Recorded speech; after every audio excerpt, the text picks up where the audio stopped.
बाजि खमायनाय आयदाखौ लानानै गोबां रायजो राजाफोरा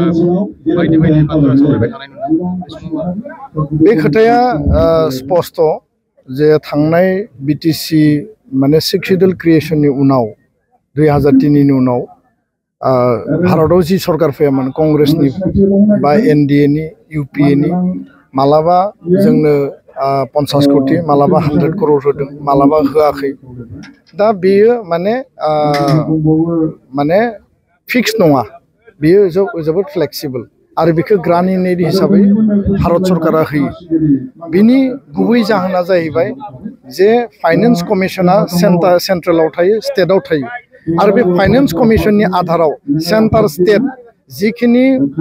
देशनि रिसोर्स देशनि जिखिनि इनकाम बे रिसोर्सनि सायाव डिस्ट्रिब्यूशना जायो दा बेखायनो भारत सरकारा कमिटेड जे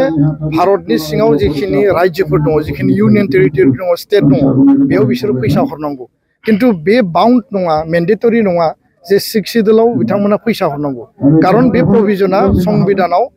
माने आर्टिकल 280 जी फाइनेंस कमिशन दं बेयाव लिरनाय गैया आर्टिकल 275 जी माने स्पेशल माने ट्राइबल एरियानि थाखाय डेभलपमेन्टनि जे आर्टिकलनि फान्ड बेखौ हरनाय जायो दा बेखायनो बे 280 आव सेन्ट्रेल स्टेटनि खोथा दं बेयाव काउन्सिलनि खोथा गैया व्हेरेस नोङो पन्चायतआव माने रुरेल बडियाव आरबान बडियाव माने म्युनिसिपाल आरो पन्चायत माने आन्चलिक पन्चायत जिल्ला परिषदआव केन्द्रीय सरकारा फैसा हरो थोंजोङै किन्तु 10टा नर्थ ईस्टनि 6 शिड्यूलनो दिनैसिमबो बेबायदि फिक्स मेन्डेटरिलि फैसा हराखै जायनि थाखाय नैबे एकर्डआव लिरनाय दङ जे फाइनेंस कमिशनखौ थिक खालामनानै जिखिनि काउन्सिल दङ माने 6 शिड्यूल काउन्सिल बिसोरनो फाइनेंशियल प्रोविजनखौ होनांगौ कारण फैसा गैयाबा रिसोर्स गैयाबा फाइनेंस गैयाबा रायजो राजानि एसपिरेशनखौ नों बोरै मावफुंगोन नोंनि जौगानायनि प्लेनिं आरो पलिसिया बोरै जागोन सरकार मोनसेयाथ' ओरैनो महरावल' जानानै जेबो गैया आल्टिमेटलि फैसा होनांगोन दा बेखायनो जोंनि एकर्डआव फाइनेंस कमिशननि खोथाया लिरनाय दं भारत सरकारजों रायलायबाय थादों आरो जि मोनसे 6 शिड्यूल एमेन्डमेन्ट जि दङ बे एमेन्डमेन्टनि आधाराव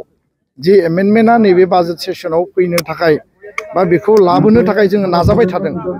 दा बे खामानिनि गेजेरजों फैबाय थानाय समाव भारत सरकारा आसाम सरकारनो जि फैसा हरगोन आलादायै बिटिसिनो बिटिआरनो आलादायै फैसा हरगोन आरो बे हरोब्लासो जोंनि जे फिक्स जे एमाउन्टआ बेयाव क्लियारलि माने मेनसन खालामनाय थागोन नङाबा मालाबा बारा होगोन मालाबा खम होगोन मालाबा होनाय नङा आरो बे खोथाखौनो लानानै जों खामानि मावगासिनो दङ दा सिस्टेम आरो बिनि जि प्रभिजनखौ बिटिआरआ फैसा मोनासै माने नोङो खासिलाय माराया फैसा मोनासै बा नोङो जयन्तिया 6 शिड्यूल कार्बि आंलंआ मोनासै बेफोर डिबेट आर्गुमेन्टआ सोलिबाय थागोन आल्टिमेटलि फाइनेंस कमिशननि गेजेरजों